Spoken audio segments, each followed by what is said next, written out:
ప్రభునందు ప్రియులకు యేసుక్రీస్తు నామములో శుభములు తెలియజేయుచున్నాం. ఈ దినం హెబ్రోన్ క్యాలెండర్ వాగ్దానం. సర్వశక్తుడు నీకు అపరంజిగాను ప్రశస్తమైన వెండిగాను ఉండును. యోబు గ్రంథం 22వ అధ్యాయము 25వ వచనం. తేమానీయుడైన ఎలీఫస్ ద్వారా ఈ మాటలు సెలవిస్తూ ఉంటున్నారు. ప్రియమైనటువంటి దేవుని ప్రజలారా, మరి ఈ యొక్క భాగంలో మనం గమనించినప్పుడు యోబు గ్రంథము 22వ అధ్యాయము 24వ వచనంలో అంటున్నాడు, మట్టిలో నీ బంగారమును ఏటిరాళ్లలో ఓపీరు సువర్ణమును పారవేయము, అప్పుడు సర్వశక్తుడు నీకు అపరంజిగాను ప్రశస్తమైన వెండిగాను ఉండును అని దేవుని వాక్యము సెలవిస్తూ ఉంటున్నది. మరి నీ గుడారములో నుండి దుర్మార్గమును దూరంగా తొలగించిన ఎడల నీవు అభివృద్ధి పొందెదవు అని ప్రభు వాక్యం కూడా సెలవిస్తూ ఉంది. ప్రియమైనటువంటి దేవుని ప్రజలారా, మన గుడారము అనగా మన యొక్క దేహము, మన యొక్క హృదయము అని కూడా మనం తలంచవచ్చును. మరి నీ గుడారంలో నుండి అనగా నీ హృదయంలో నుండి దుర్మార్గమును దూరంగా తొలగించినప్పుడు నీవు అభివృద్ధి పొందుతావని పరిశుద్ధ గ్రంథం బైబిల్ సెలవిస్తుంది.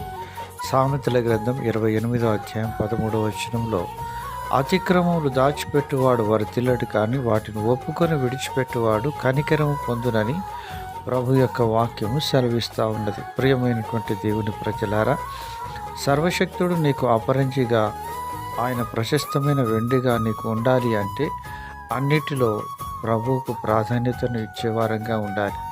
మరి ముఖ్యంగా ప్రభువును మనము అన్ని విషయాల్లో మరి ముందు ఆయనను ఘనపరిచేటువంటి ఆ యొక్క విధానాన్ని నీ జీవితంలో ఎప్పుడైతే అవలంబిస్తావో ఆయనను నీవు అపరంజిగా ప్రశస్తమైన వెండిగా నీకు ఆయన కనబడుతూ ఉంటాడు.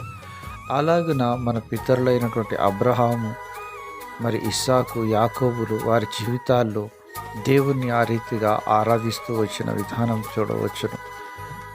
ఎప్పుడైతే వారు ప్రభువును అలాగున ప్రేమిస్తూ వచ్చినారో వారి పేరులు మరి చిరకాలము అలాగున దేవుడు నిలబెడతా వచ్చినాడు. అబ్రహాము, ఇస్సాకు, యాకోబుల దేవుడని దేవుడు పేరుగాంచుతూ వచ్చినాడు. ప్రియమైనటువంటి దేవుని ప్రజలారా, మన జీవితంలో కూడా దేవుడు అటువంటి దీవెనలు, ఆశీర్వాదాలు ఇవ్వాలని కోరుతూ ఉన్నాడు. అయితే మనము ఆయన చిత్తాన్ని, ఆయన ఇష్టాన్ని సంపూర్ణంగా నెరవేర్చవలసిన వారంగా ఉంటున్నాం. యోబు దైవజనుడు తన జీవితంలో ఎన్ని శోధనలు, పరిశోధనలు వచ్చినప్పటికీ ప్రభువును విడిచిపెట్టేవాడుగా లేకుండా ఆయన విశ్వాసంతో ముందుకు కొనసాగుతూ వచ్చినాడు. యోబు నోటి మాట చేత కూడా పాపం చేయలేదని దేవుడు సాక్ష్యం ఇస్తున్నాడు. అలాగనే మనం కూడా మన విశ్వాసాన్ని కాపాడుకొని ప్రభు ఇచ్చిన దీవెనలు పొందుదుము గాక.